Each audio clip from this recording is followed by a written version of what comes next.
શાલિગ્રામ બાપુની 28મી પુણ્યતિથિ 7 પીર અઢીલા હનુમાન દાદા આશ્રમમાં ઉજવવામાં આવી હતી। રાજુલા તાલુકાના દરિયાકાંઠા વિસ્તારના દાતડી સમઢિયાળા નંબર 1 7 પીર હઠીલા હનુમાન દાદા આશ્રમના મહંત રણછોડદાસ મહારાજ દ્વારા 40 ગ્રામ બાપુની 28મી પુણ્યતિથિનું આયોજન કરવામાં આવ્યું છે। 40 ગ્રામ બાપુની પુણ્યતિથિ નિમિત્તે આમંત્રિત કરેલ સાધુ સંતો મહંતો બોડી સંખ્યામાં ભક્તજનો આમંત્રણને માન આપી દાતડી સમઢિયાળા નંબર 1 ખેરા પટવા ચાચબંદર નેસડી નંબર તેમજ મહુવા રાબડા પીપળવા જેવા સેંકડો ગામના આગેવાનો તેમજ ભક્તજનો બોડી સંખ્યામાં ઉપસ્થિત રહ્યા હતા। ચેકેસી ગુજરાતી સાથે રફીક મેમન ડુંગર। શાલિગ્રામ બાપુની કેટલામી તિથિ છે? 28મી તિથિ।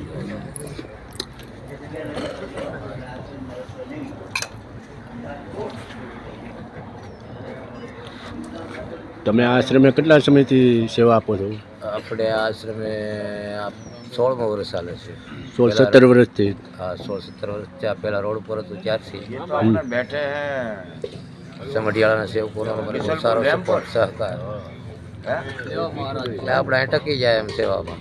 આ સમઢિયાળા 1 નંબરનું પાટિયું કહેવાય। આ જગ્યા આપણી દાતડીમાં છે અને અમરેલી જિલ્લો ભાવનગર જિલ્લાની જે સરહદ છે એ આ સરહદ ઉપરની આપણી જગ્યા છે। અઠીલા હનુમાન જગ્યા કહેવાય।